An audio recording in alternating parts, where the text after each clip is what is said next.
En plena cena de Nochebuena, mi hermana señaló a mi hija de 12 años y dijo que todos sabíamos que estaba fingiendo. Después, su hijo apartó la silla de ruedas de Elisa y se rió. A ver, párate tantito. Sí puedes. Yo no grité. Discutir con todos solo iba a poner a Elisa en medio otra vez.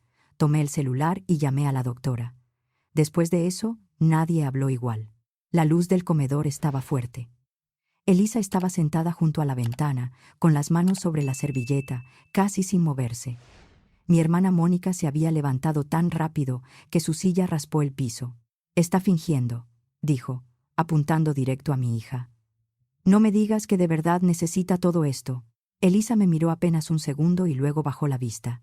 Al otro lado de la mesa, Adrián, el hijo de Mónica, tenía 11 años y sonreía como si supiera que nadie lo iba a detener. Se acercó a la silla de ruedas de Elisa, tomó las agarraderas y la jaló hacia atrás, orgulloso. Ándale, dijo, riéndose. Párate. No discutí. Saqué el celular y marqué un contacto que ya tenía guardado. No fue una ocurrencia. Desde antes de llegar, yo sabía que podía pasar algo. La llamada sonó. No contestó al primer intento. Le mandé un mensaje corto. ¿Está pasando otra vez? ¿Puede conectarse un momento? Tardó un poco, pero al fin apareció la videollamada. En la pantalla vi una cara tranquila, ajena a nuestra familia. Al principio, algunos intentaron hablar encima. Mónica resopló. Mi mamá dijo mi nombre con ese tono que usaba para frenar algo sin hacerse responsable, pero la voz en mi celular preguntó lo necesario, y poco a poco todos dejaron de hablar al mismo tiempo. Habíamos llegado a la casa de mis papás en Clavería, poco antes de que terminara de oscurecer. Salimos de mi departamento en La Portales con más de una hora de margen. Era 24 de diciembre. Hacía frío seco y cualquier avenida podía atorarse por compras de último momento o por cenas familiares. Además, Elisa se mueve más despacio cuando está cansada. Frente a la reja había un escalón alto. Mi papá, Alfonso, salió a recibirnos. Le ofreció el brazo a Elisa y esperó a que ella acomodara los pies. Yo levanté la silla por la parte trasera y él tomó el refractario. Yo lo llevo, Marce, me dijo. Mi papá ayudaba así, sin hacer mucho ruido. A veces se agradecía. Otras pesaba. Dentro, la casa olía a pierna al horno, ponche y al limpiador que mi mamá usaba cuando quería que todo pareciera impecable. El piso seguía húmedo. Consuelo, mi madre, ya había puesto la mesa con la vajilla buena, la de flores azules. Elisa se sentó junto a la ventana. Yo dejé su silla de ruedas a un lado, en ángulo, para que pudiera alcanzarla sin pedirme ayuda. Mi mamá miró la silla de inmediato. ¿Se va a quedar ahí?, preguntó, como si estorbara. Ahí la puede alcanzar Elisa, le dije. Elisa intentó sonreír. Ahorita estoy bien, abuela. Lo sé, le dije a Elisa. Luego miré a mi mamá. Y también la dejamos cerca por si después la necesitas. Mi papá se aclaró la garganta. Bueno. La cena ya casi está. Mi mamá no me contestó. Solo acomodó un cubierto que ya estaba acomodado, para no mirar la silla. Mónica llegó tarde, como siempre. La puerta principal se abrió de golpe y entró una corriente fría. «¡Feliz Nochebuena!», gritó desde la entrada. Entró al comedor sin mirar a nadie. Paola, su hija de 13 años, venía detrás con el celular en la mano. Adrián corrió por el pasillo con los calcetines resbalándose en el piso recién trapeado y se frenó cuando vio la silla de ruedas junto a la mesa. «Ah, trajeron la nave», dijo, soltando una risita. Los hombros de Elisa se tensaron. Vi cómo apretó la servilleta con los dedos. Mónica miró la silla y luego me miró a mí. ¿Otra vez con lo de la silla? No es lo de la silla, respondí. Es lo que la mantiene segura. Mónica hizo una mueca. Ah, ya. Mi mamá soltó una risa ligera. Ya, mejor vamos a cenar tranquilos.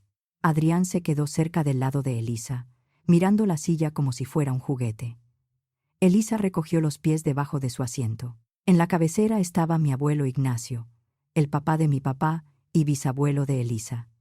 Tenía 80 y tantos años, aunque nunca decía cuántos. Se sentaba derecho, con su suéter gris y ese olor tenue a loción que siempre lo acompañaba. Cuando ayudé a Elisa a acercar la silla del comedor, los ojos del abuelo se suavizaron. «Hola, Eli», le dijo. ¿Cómo va la escuela? La cara de mi hija cambió. Bien. Saqué 10 en historia. Ah, ¿sí? Muy bien. Me da gusto. Mónica soltó una risa corta. Historia. Claro. Ha de ser cómodo estar sentada todo el día. El abuelo no la miró. Siguió viendo a Elisa. ¿Has seguido dibujando? Le preguntó. Elisa asintió. Traje mi cuaderno en el coche. Bien, dijo él. Siempre es bueno traer algo tuyo. El abuelo miró un segundo la silla de ruedas, y después me miró a mí. Me dolió que tampoco dijera nada en ese momento, pero entendí que estaba viendo más de lo que los demás querían admitir. La cena empezó como casi todas las cenas de mi familia. Mi papá cortaba la carne. Mi mamá daba instrucciones. Mónica hablaba de todos como si ella supiera mejor que nadie qué pasaba en cada casa. Elisa comía despacio, cuidando su energía. A media cena, Paola se levantó y acomodó su celular frente a la mesa. «Esperen», dijo. «Quiero una foto». Elisa parpadeó. «Está bien». Paola miró la pantalla. «Eli, ¿te puedes parar tantito? Es que se ve raro si unos están sentados y otros no». «No puedo», dijo Elisa. Bajito. El tenedor de Mónica se quedó a medio camino. Levantó la mirada como si hubiera estado esperando esa frase. «No puedes», repitió. «Qué conveniente». «Mónica», advirtió mi papá. Ella lo ignoró. Empujó su silla hacia atrás, se puso de pie y apoyó las dos manos sobre la mesa. «Perdón, pero yo ya no sé qué creer», dijo. Todos le damos vueltas al tema, pero alguien tenía que decirlo. Elisa se quedó inmóvil. No fue solo que dejara de hablar, fue como si se hubiera ido hacia adentro para no escuchar. Y mi mamá no le dijo a Mónica que se callara. No se volvió un debate. Fue una suma de comentarios, rápida y conocida. Mi mamá se inclinó hacia adelante con esa cara de preocupación que usaba cuando quería decir algo duro sin parecer cruel. «Yo también lo he pensado», dijo Consuelo. «A veces se ve perfectamente bien. Cuando le conviene». Mi tía Rosario, hermana de mi papá, bajó la mirada al plato. Mi papá dejó el cuchillo sobre el plato. «Es Nochebuena», murmuró. «¿De verdad vamos a hacer esto?» Mónica levantó una mano. «Solo estoy diciendo lo que todos vemos. A veces sí camina. Eso también cuenta, ¿no?» Elisa tragó saliva. «Yo no. Tienes 12 años», la interrumpió mi mamá, como si eso explicara todo. «Los niños hacen cosas». Mi voz salió baja. «Elisa tiene una condición médica. Esto no se decide entre comentarios de la familia». Mónica ladeó la cabeza. «Ah, claro. Ya vas a hacer un drama, Marcela». Las mejillas de Elisa se pusieron rojas. Movió las rodillas debajo de la mesa, como si pensara levantarse solo para que la dejaran en paz. Le puse la mano en el antebrazo. Una presión breve. Mi papá me miró como cuando quería que todo se calmara, aunque nadie hubiera hecho lo correcto. Y entonces, Adrián decidió que también quería participar. Se levantó de su silla y caminó detrás de Elisa, donde la silla de ruedas estaba al alcance de su mano. La tomó por las agarraderas, con los ojos brillantes. «A ver si sí camina», dijo. «Adrián», dije. Él jaló de todos modos. La silla rodó hacia atrás y chocó contra el trinchador. La mano de Elisa salió por reflejo hacia donde la silla debía estar y no encontró nada. Su respiración se cortó. Miró ese espacio vacío, y yo vi el miedo antes de que pudiera esconderlo. «Párate», dijo Adrián, riéndose. «No más tantito». Nadie se movió lo bastante rápido. Mónica sonreía de lado, como si aquello confirmara su punto. Mi mamá no se levantó. Mi papá se quedó congelado. Así que me levanté. Me puse detrás de Elisa. Antes de poner el celular sobre la mesa, me incliné hacia ella. «¿Quieres que hable la doctora?», le pregunté en voz baja. Elisa respiró con dificultad. Me miró la silla lejos de ella y asintió. «Sí», dijo apenas. Entonces llamé. Cuando la videollamada conectó, la doctora Hilda apareció en pantalla. Primero no dijo nada. Miró a Elisa, me miró a mí, y luego observó un momento el comedor. A Mónica se le notó la incomodidad casi de inmediato. «Pero tengo que regresar un poco». Cuando yo tenía 9 años, Mónica tiró mi pastel de cumpleaños antes de que alguien pudiera partirlo. Se cayó de la mesa, con betún, velitas y todo, contra el piso de la cocina. Mónica lo miró medio segundo y luego empezó a llorar como si ella fuera la lastimada. Mi mamá corrió hacia ella. «Ay, mi amor», dijo Consuelo, abrazándola. Mónica me señaló entre lágrimas. Marcela lo hizo. Abrí la boca, confundida. Yo ni lo toqué. «No empieces», me advirtió mi mamá. Luego me miró como si el caso ya estuviera cerrado. «¿Por qué haces eso? Es tu hermana». Mi papá suspiró. «Marce, solo discúlpate». Miré el pastel deshecho en el piso y entendí algo que entonces no sabía explicar. En mi casa, la versión de Mónica pesaba más que lo que yo hubiera visto. Dije, «Perdón». Me ardió la garganta al decirlo. Mónica dejó de llorar casi de inmediato. Se limpió la cara y me sonrió por encima del hombro de mi mamá. Ese día entendí, aunque no lo hubiera podido decir así, que en mi casa muchas veces se creía primero a Mónica y después se acomodaba lo demás. De adultas, Mónica ya no solo acomodaba lo que pasaba, también acomodaba cómo me veían los demás. En una comida con vecinos, me presentó como intensísima, de las que se molestaban por servilletas mal dobladas. Cuando intenté explicar que no era eso, que me preocupaba que la comida llevara horas al sol, ella abrió los ojos y dijo, «¿Ven? Siempre dramática». Todos se rieron más. Después de eso, aprendí a quedarme callada en público. No era que yo fuera tranquila. Era que ya sabía lo que pasaba si la contradecía. Pero luego Elisa se enfermó, y mi silencio dejó de ser algo que solo me afectaba a mí. La primera vez que llevé la silla de ruedas a una reunión familiar, se suponía que iba a ser algo sencillo. Elisa llevaba varios días con un episodio fuerte.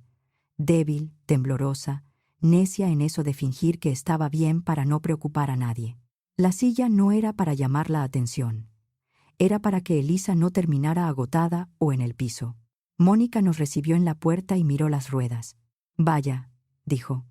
«O sea que ya estamos haciendo esto en serio». Elisa intentó bromear. «Es solo para trayectos largos». A mi mamá se le tensó la cara. «Marcela, ¿estás segura de que esto le ayuda?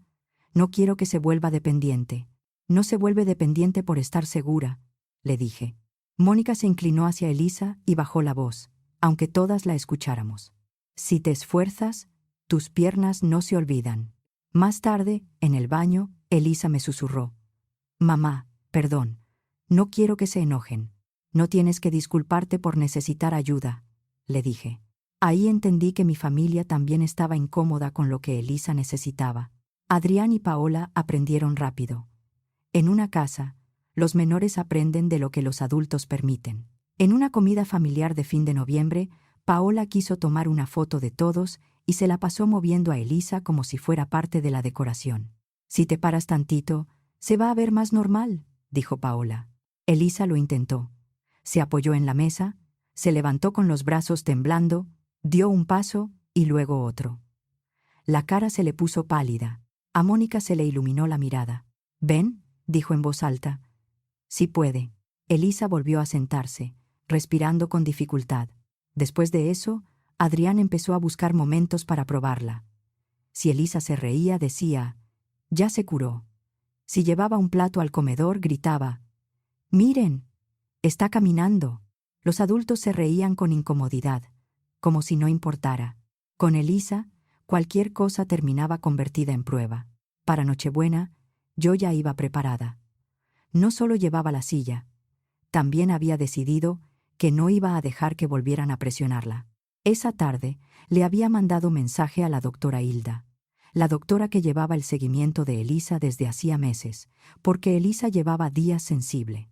La doctora me respondió, «Estaré pendiente un rato. Si la exponen o la ponen en riesgo, me avisas». Por eso ya tenía ese contacto a la mano. De vuelta en el comedor, puse el celular sobre la mesa, frente a Elisa. La videollamada estaba activa, el volumen alto. Yo seguía detrás de mi hija, con una mano en el respaldo de su silla, para que supiera que yo estaba ahí. Mónica se recuperó primero. «Marcela, ¿qué estás haciendo?», dijo con una risa forzada. «¿En serio estás llamando a alguien ahorita?». «Sí. Estoy llamando a su doctora». Mi mamá habló con la voz delgada. En Nochebuena, Elisa miraba la pantalla con los ojos grandes. Me incliné un poco. «No tienes que decir nada», le murmuré. Elisa asintió. «Está bien, dijo bajito. Doy permiso. Yo miré a la doctora. Doctora, puede explicar lo necesario. Yo también doy permiso. En la pantalla, la mujer acomodó la cámara. Su cara era tranquila. Mónica se inclinó hacia el celular. Hola, dijo cortante. ¿Y usted quién es? La mujer miró primero a Elisa. Luego a mí. Marcela, dijo con calma. Aquí estoy. Entonces se presentó. Buenas noches. Soy la doctora Hilda, la doctora que lleva el caso de Elisa. Marcela me avisó que podía llamarme si se repetía una situación así. No voy a hablar de detalles privados, pero sí puedo explicar algo general sobre las ayudas de movilidad. La cara de Mónica se tensó. Adrián dejó de sonreír de golpe. La doctora Hilda miró a Elisa. Hola, Eli. Hola, contestó mi hija casi sin voz. La doctora volvió a mirar hacia la cámara. Marcela me dice que esta noche están cuestionando su silla. Mónica intentó reír otra vez, pero le salió raro. Bueno, no.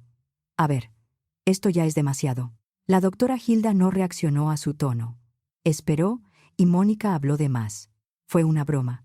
Los niños juegan. Nadie está lastimando a nadie. La doctora siguió firme. ¿La silla de ruedas está ahora fuera del alcance de Elisa? Adrián miró al piso.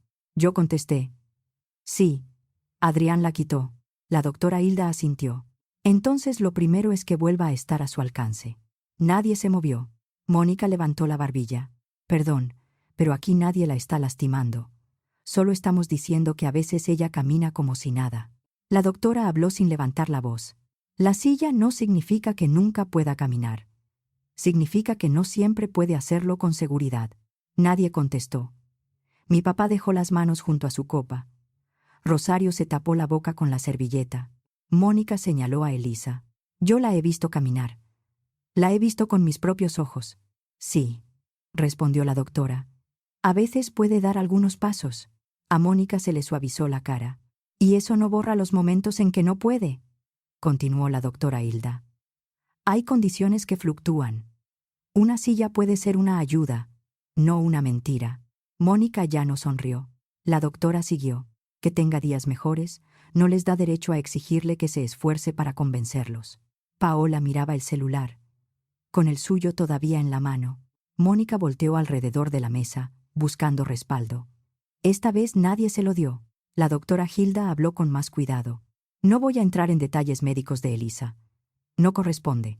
Pero sí puedo decir esto. Una niña no debería tener que demostrar en una cena familiar que necesita una ayuda de movilidad. Elisa tragó saliva. No habló, pero no despegó los ojos de la doctora. Forzarla a parecer bien también la desgasta, dijo la doctora. Tiene 12 años. No la pongan a prueba. No la reten a caminar. No le quiten su silla. Mónica abrió la boca, pero no salió nada. Mi tía Rosario soltó un sollozo bajo y se limpió rápido la cara. La mandíbula de mi papá se apretó. No supe si agradecerlo o resentir que hubiera tardado tanto. La doctora Hilda miró hacia donde estaba Adrián. Quitarle la silla no es un juego. Es quitarle una protección. Si intenta levantarse y la silla no está ahí, se puede caer y lastimarse. Adrián tenía la cara roja. Yo solo estaba jugando, murmuró. La doctora no fue dura con él, pero tampoco lo dejó pasar. Entiendo que lo digas así. Pero a esa edad se repite lo que se escucha en casa. Por eso los adultos tienen que corregirlo a tiempo. Los ojos de Mónica saltaron de Adrián al celular. Mi mamá se quedó mirando el mantel, como si no supiera dónde poner la cara. Y mi abuelo Ignacio, al fondo de la mesa, permaneció en silencio. Miraba todo. No se movía. No decía nada. Eso también me dolió. Mónica intentó una última salida. Nosotros no sabíamos, dijo, levantando las manos. Nadie nos explicó. La doctora Hilda respiró despacio. Si tenían dudas, podían preguntar. No hacía falta acusarla. Mi mamá separó los labios, pero no dijo nada. La voz de la doctora se volvió más práctica. Devuelvan la silla al lado de Elisa, donde ella pueda alcanzarla. Adrián hizo un movimiento, pero se quedó congelado, esperando que alguien le dijera si podía. Y después, continuó la doctora Hilda, hablen con Elisa, no sobre Elisa. Yo no esperé más. Caminé hasta el trinchador, tomé la silla de ruedas y la llevé de regreso al lado de mi hija. La acomodé en el ángulo correcto y puse los frenos. Los dedos de Elisa tocaron el reposabrazos, despacio. Mónica murmuró: «Esto es una locura». Mi tía Rosario se inclinó un poco hacia Elisa. «Perdón, mi niña», dijo. Le corrían lágrimas. «Perdón de verdad». Mi mamá estaba blanca. Miró a Elisa, trató de hablar, pero las palabras no le salieron. Adrián no pidió perdón. Miraba a Mónica, esperando que ella le dijera si tenía que hacerlo. La doctora Hilda habló otra vez, más suave. «Elisa, no hiciste nada malo». Elisa parpadeó fuerte y asintió una sola vez. Tomé el celular. «Gracias, doctora. Llámame si necesitas algo más», dijo ella. La pantalla se apagó. No anuncié nada. Puse una mano bajo el codo de Elisa y dije: «Nos vamos a casa». Mi papá se levantó rápido. «Mars», lo miré. No podía quedarme a escuchar otra mediación. «Hoy no, papá». Elisa y yo llegamos a la puerta sin que nadie nos detuviera. Afuera hacía frío. Le ayudé a subir al coche y guardé la silla en la cajuela con movimientos automáticos, porque necesitaba hacer algo concreto. Manejé de regreso con calles medio vacías y otras todavía atoradas por las cenas. En cuanto cerré la puerta del departamento, mi celular empezó a vibrar. A la mañana siguiente, Mónica ya tenía una nueva versión, enviada al grupo familiar como si fuera un comunicado. Marcela llamó a una doctora en plena Nochebuena para dejarnos como monstruos. Fue una broma sin mala intención y usó a Elisa para humillarnos a todos. Mi mamá añadió casi enseguida: «Solo estamos preocupados». Nadie quería lastimar a nadie. Rosario escribió algo. Lo borró. Volvió a escribir. Al final mandó una sola frase. «No fue gracioso». Mi papá mandó: «Mejor calmémonos todos». Mónica respondió de inmediato: «Exacto. Marcela necesita calmarse». Me quedé viendo la pantalla mientras Elisa dibujaba en la mesa de centro, con la silla a su lado. No me sorprendió la nueva versión. Era automática. Mónica nunca dejaba las cosas como habían pasado cuando eso la dejaba mal parada. Escribí un solo mensaje. La doctora explicó por qué quitarle la silla a Elisa era peligroso. «No voy a discutir si eso fue una broma». Mónica contestó con un emoji de risa. No seguí discutiendo. Bloqueé a Mónica. A los demás los silencié y dejé claro que no iba a responder mensajes que minimizaran lo que pasó. Después de eso, la casa se sintió menos cargada. La siguiente presión llegó hasta mi puerta. 2 días después de Nochebuena, Consuelo apareció en mi departamento en La Portales con una lata de galletas, como si con eso alcanzara. Salí al pasillo y cerré la puerta detrás de mí. «¿De verdad vas a hacer esto?», preguntó, con los ojos muy abiertos. «¿Vas a cortar a tu familia?». «Estoy protegiendo a mi hija». Su voz se afiló. «Mónica se siente atacada. Nos hiciste quedar fatal a todos». «No inventé nada, mamá», respondí. Esta vez no lo dejé pasar. El coche de mi papá se estacionó frente al edificio. Alfonso bajó con la cara cansada. «Mars», empezó, con su tono de mediador de siempre. Levanté una mano. «Si quieren ver a Elisa, puede ser aquí y con respeto». Sin comentarios sobre la silla. Sin dudas disfrazadas de preocupación. Sin mensajes de Mónica. Mi mamá resopló. «¿Ahora también tenemos que pedirte permiso para hablar?». «Ahora hay reglas», dije. «Y si Mónica vuelve a contactarnos por medio de ustedes, o si ustedes minimizan lo que pasó, la respuesta será no». Mi papá tragó saliva. Luego asintió. Poco, pero asintió. «Está bien», dijo. «Voy a dejar de pasarte mensajes». «Entiendo».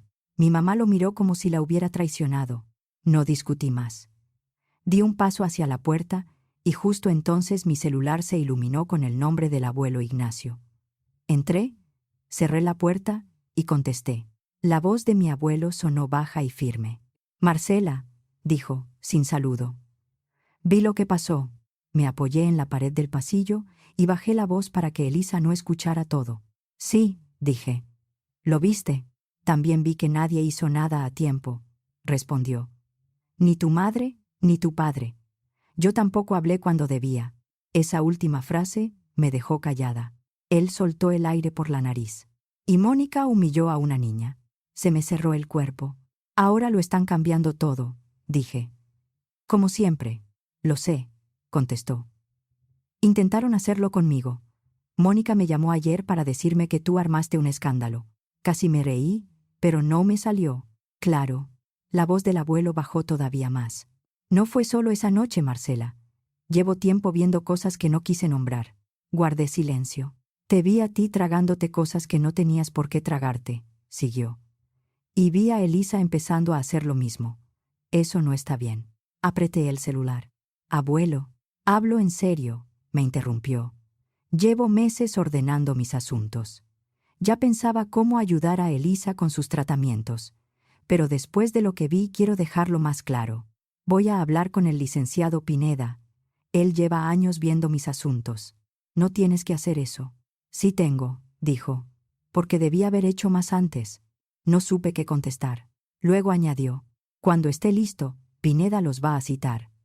Quiero decirles mi decisión de frente, para que después nadie invente otra cosa. Y entendí que mi abuelo iba a llevarlo a algo formal. A principios de enero, el licenciado Pineda, el notario que llevaba los asuntos de mi abuelo, nos citó en su notaría en Del Valle. Olía a café y tóner de impresora. Mi abuelo Ignacio estaba en una sala pequeña, con las manos cruzadas frente a él. A su lado, Pineda, un hombre de lentes y voz serena, tenía varias carpetas ordenadas. No había gritos ni amenazas. Había papeles, identificaciones y una calma incómoda. El licenciado aclaró que no era una lectura de testamento ni una negociación familiar. Mi abuelo ya había iniciado el trámite por su cuenta. Esa mañana solo quería decirnos, delante de su notario, qué estaba dejando asentado. Mónica llegó 10 minutos tarde y entró seria, sin saludar bien. Mi mamá venía detrás. Mi papá entró al final, mirando el piso. El licenciado Pineda asintió con cortesía. Estamos aquí porque el señor Ignacio quiere informarles algunas decisiones patrimoniales, dijo. Está actualizando sus disposiciones y dejando instrucciones para constituir un fideicomiso en beneficio de Elisa, administrado por una institución fiduciaria. Marcela, como madre y representante legal de Elisa, podrá solicitar gastos médicos, escolares y de cuidado conforme a esas reglas. Mónica soltó una risa. Está bien. ¿Y yo qué hago aquí? Mi abuelo no la miró al responder. Para que no digas después que nadie te lo dijo. Luego levantó los ojos.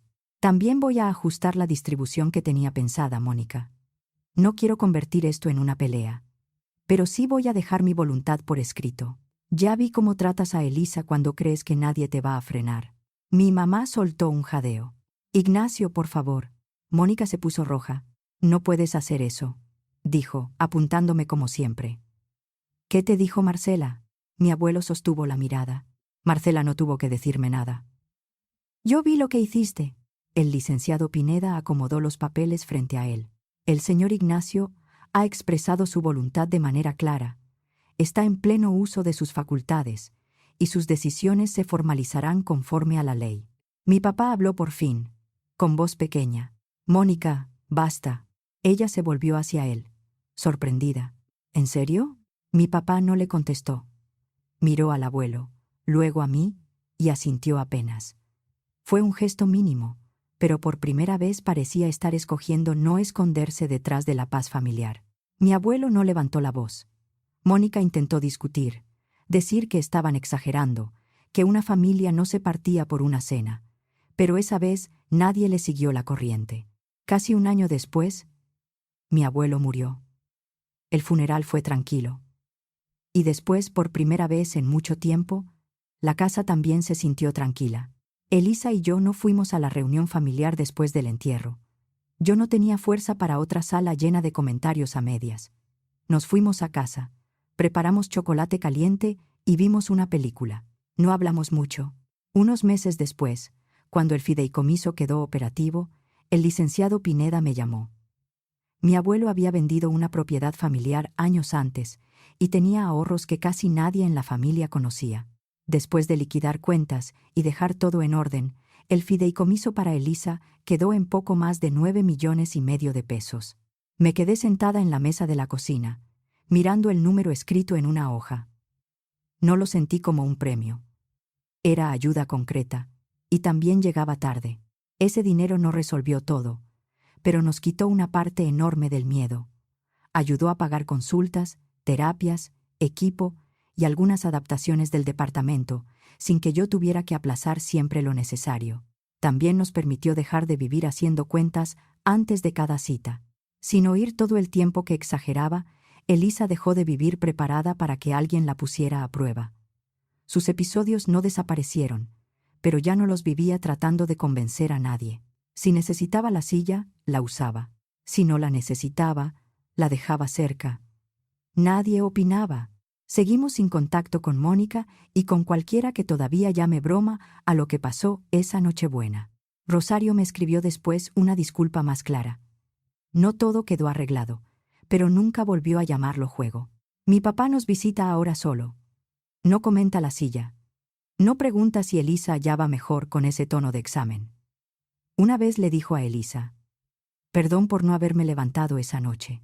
No lo arregló todo, pero lo dijo sin excusas. Ahora se sienta, le pregunta por la escuela y escucha. A veces trae pan dulce. A veces no sabe qué decir, pero se queda. No se volvió otro hombre de un día para otro, pero dejó de actuar como si no hubiera visto nada. Mi mamá ha intentado volver varias veces, siempre con frases como «ya pasó mucho tiempo» o «no podemos seguir así por una cena». Pero nunca empieza por una disculpa clara para Elisa. Yo no le cierro la puerta por gusto. Se la cierro porque todavía no entiende que no fue una noche. Era una forma vieja de tratarnos, y yo ya no iba a dejar que siguiera con Elisa. Elisa está mejor, no perfecta, eso no existe, pero está más tranquila con lo que necesita, más segura de que no tiene que pedir perdón por usar una silla, por caminar un poco, por cansarse o por decir que no puede. A veces la veo dibujar en la mesa, con la silla cerca y los pies descalzos sobre el tapete, y pienso en mi abuelo sentado en aquella cabecera, callado, viendo todo. Me hubiera gustado que hablara antes. Al final, hizo lo que pudo. Durante años dejé pasar comentarios para no hacer más grande el problema. Esa noche, cuando vi a Elisa buscar su silla con la mano, entendí que ya no podía seguir haciendo eso. No grité ni hice que todos cambiaran. Solo me levanté, pedí ayuda y me la llevé de ahí. Con el tiempo entendí que para Elisa eso sí había contado.